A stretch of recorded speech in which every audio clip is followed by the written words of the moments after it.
حضرت جابر رضی اللہ تعالیٰ عنہ سے روایت ہے کہ رسول اللہ صلی اللہ علیہ وآلہ وسلم نے فرمایا کہ قیامت کے دن تک دجال کے فتنے سے بڑا فتنہ نہ واقع ہوا ہے اور نہ ہی ہوگا۔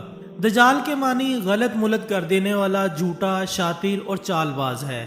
دجال کو دجال اس لیے بھی کہا جاتا ہے کہ وہ حق کو باطل کے ذریعے ڈھانپ دے گا، اور یہ اس وجہ سے کہ وہ اپنے جھوٹ اور شاطرانہ چالوں کی وجہ سے اپنے کفر کو لوگوں سے چھپا لے گا۔ دجال اولاد آدم میں سے ہی ہے اور اس کا نکلنا بھی برحق ہے۔ یہ اس دنیا میں موجود ہے، البتہ کس جگہ ہے اس سے متعلق اللہ کے علاوہ کسی کو معلوم نہیں۔ دجال کی بے شمار نشانیاں احادیث میں بیان کی گئی ہیں تاکہ لوگ اسے پہچان لیں اور اس کے شر سے محفوظ رہ سکیں۔ دجال کی نشانیوں میں سے ایک یہ ہے کہ وہ مرد ہوگا اور جوان ہوگا، سرخ رنگ ہوگا، پست قد ہوگا اور اس کی پیشانی کشادہ ہوگی اور اس کا سینہ چوڑا ہوگا۔ اس کی داہنی آنکھ خراب ہوگی اور پچکے ہوئے انگور کی مانند ہوگی، اور اس کی آنکھ پر موٹا سا ناخنہ ہوگا اور اس کی آنکھوں کے درمیان کافر لکھا ہوگا، جسے ہر مسلمان پڑھ سکے گا، چاہے وہ پڑھنا لکھنا جانتا ہو یا نہ جانتا ہو، جبکہ کافر اور بدبخت لوگ اس کی صفات کو جاننے کے بعد بھی اسے نہ پہچان سکیں گے اور اس کے فتنے میں پھنستے چلے جائیں گے۔ اسلامی اور دیگر مذاہب کی کتب میں درج ہے کہ عورتیں دجال کے فتنے کا سب سے زیادہ شکار ہوں گی۔ دراصل دجال قوم یہود میں سے ہوگا جس کی پیروکار عورتیں اور یہودی ہی ہوں گی، جس سے معلوم ہوتا ہے کہ دجال کے فتنے کا شکار عورتیں ہی ہوں گی۔ کئی ایک روایات میں آتا ہے کہ کٹر یہودی عورتیں دجال سے ناجائز تعلقات بنانے کی کوشش بھی کریں گی۔ اس کے کڑیل جسم کو اپنانے کے لیے ان یہودی عورتوں میں جنگ چھڑ جائے گی اور یہ عورتیں دجال کو اپنی جانب مائل کرنے کے لیے طرح طرح کے ہتھ کنڈے اپنائیں گی۔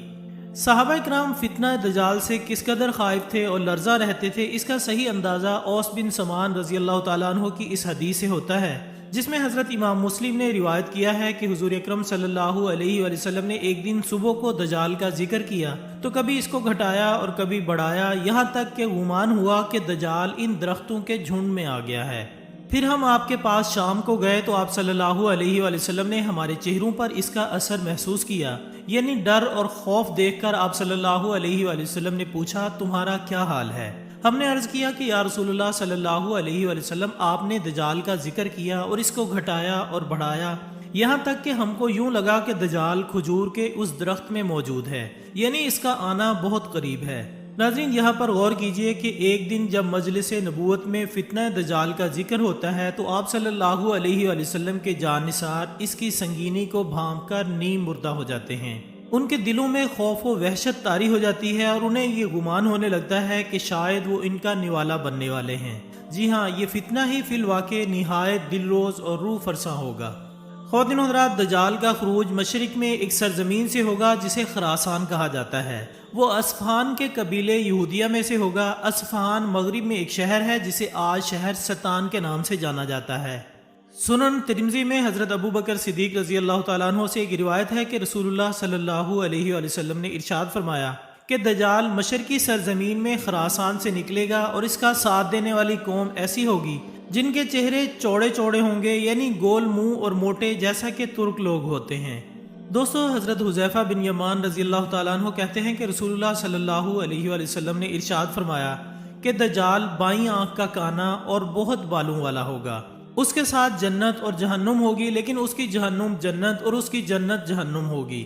حضرت حذیفہ رضی اللہ تعالیٰ عنہ سے ایک اور روایت ہے کہ نبی پاک صلی اللہ علیہ وآلہ وسلم نے دجال کے بارے میں فرمایا کہ اس کے ساتھ آگ اور پانی ہوگا، لیکن حقیقت میں اس کی آگ ٹھنڈا پانی ہے اور اس کا پانی آگ ہے۔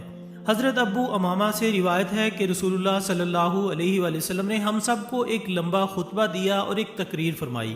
اس خطبے میں آپ نے دجال کا حال تفصیل سے بیان فرمایا۔ آپ نے فرمایا کہ جب سے اللہ نے زمین پر انسان کو بھیجا ہے اس کے بعد اب تک اللہ تعالیٰ نے زمین پر دجال سے بڑا فتنہ پیدا نہیں فرمایا۔ تمام انبیاء کرام اپنی امت کو دجال سے خوف دلا رہے ہیں، کیونکہ تمام انبیاء علیہ السلام کے آخر میں ہی ہوں اور تم ہی آخری امت ہو، اس لیے دجال تم ہی لوگوں میں پیدا ہوگا۔ اگر وہ میری زندگی میں ظاہر ہوتا تو میں تم سب کی جانب سے اس کا مقابلہ کرتا، لیکن چونکہ وہ میرے بعد ظاہر ہوگا اس لیے ہر شخص اپنے نفس کی جانب سے اپنا بچاؤ کر لے گا، اللہ تعالیٰ میری جانب سے اس کا محافظ ہوگا۔ آپ نے مزید فرمایا کہ سنو، دجال شام اور عراق کے مابین مقام حلا سے ظاہر ہوگا اور اپنے دائیں اور بائیں جانے والے ملکوں میں فساد پیدا کرے گا۔ آپ صلی اللہ علیہ وآلہ وسلم نے فرمایا کہ اے اللہ کے بندو، ایمان پر قائم رہنا، میں تم کو اس کی وہ حالت بیان کرتا ہوں جو آپ کو آج تک کسی نے نہیں بتائی۔ پہلے وہ نبوت کا دعویٰ کرے گا اور پھر کہے گا کہ میں خدا ہوں۔ تم لوگ مرنے سے پہلے خدا کو نہیں دیکھ سکتے، تو پھر دجال کیسے خدا ہوا؟ آپ صلی اللہ علیہ وآلہ وسلم نے مزید فرمایا کہ دجال کانا ہوگا اور اس کی پیشانی پر کاف فیر رے یعنی کافر لکھا ہوگا، جسے ہر مومن عالم ہو یا جاہل سب پڑھ سکیں گے۔ دوستو، اس کے بعد آپ صلی اللہ علیہ وآلہ وسلم نے فرمایا کہ پس جب دجال ویرانے پر سے گزرے گا تو اسے حکم دے گا کہ اپنے خزانے نکال دے، تو اس کے خزانے اس کی اتباع کریں گے، جیسے شہد کی مکھیاں اپنے مالک کی اتباع کرتی ہیں، اور اس کے ساتھ جنت اور دوزخ بھی ہوگی، لیکن حقیقت میں وہ جنت دوزخ ہوگی اور دوزخ جنت ہوگی۔ تو جو شخص اس کی دوزخ میں ڈالا جائے گا اسے چاہیے کہ وہ سورہ کہف کی ابتدائی آیات پڑھے، تو وہ دوزخ اس کے لیے ایک ایسا باغ بن جائے گی جیسے آگ حضرت ابراہیم علیہ السلام پر گلزار ہوئی تھی۔ روایات کے مطابق اس کا ایک فتنہ یہ بھی ہوگا کہ وہ ایک شخص کو مار کر چیر کر اس کے 2 ٹکڑے کر دے گا اور پھر کہے گا دیکھو میں اب اس بندے کو دوبارہ ملاتا ہوں، تو کیا اس کے بعد تم لوگ کسی اور خدا کو مانو گے؟ اللہ تعالیٰ اس دجال کا فتنہ پورا کرنے کے لیے اس شخص کو دوبارہ زندہ فرما دے گا۔ پھر دجال اس سے پوچھے گا کہ تیرا رب کون ہے؟ تو وہ کہے گا کہ میرا رب اللہ ہے اور تو خدا کا دشمن دجال ہے۔ خدا کی قسم اب تو مجھے تیرا دجال ہونے کا پورا یقین ہو گیا ہے۔ ناظرین، دجال کا ایک فتنہ یہ بھی ہوگا کہ دجال آسمان کو حکم کرے گا تو وہ بارش برسائے گا، دجال زمین کو حکم کرے گا تو وہ سبزہ اگائے گی، اور اس روز چرنے والے جانور خوب موٹے تازے ہوں گے، کوکھیں بھری ہوئی ہوں گی، تھن دودھ سے لبریز ہوں گے۔ سوائے مکہ معظمہ اور مدینہ منورہ کوئی خطہ ایسا نہ ہوگا جہاں دجال نہ پہنچ سکے گا۔ مکہ اور مدینہ میں داخل ہونے کی کوشش کرنے پر فرشتے اس کو ننگی تلواروں سے روکیں گے۔ دوستو، روایات میں آتا ہے کہ دجال کے ظہور سے 2 سال قبل قحط رہ چکا ہوگا اور تیسرے سال کے دوران قحط ہی اس کا ظہور ہوگا۔ زمین میں دفن خزانے اس کے حکم سے اس کے ہو جائیں گے۔ وہ بعض آدمیوں سے کہے گا کہ میں تمہارے ماں باپ کو زندہ کر سکتا ہوں، اس لیے تم کو چاہیے کہ میری قدرت دیکھ کر میری خدائی کا یقین کر لو۔ اسی حالت میں بہت سے ممالک سے وہ گزرے گا، یہاں تک کہ وہ یمن پہنچے گا، جہاں بہت سے بددین لوگ اس کا ساتھ دینے کے لیے تیار ہو جائیں گے۔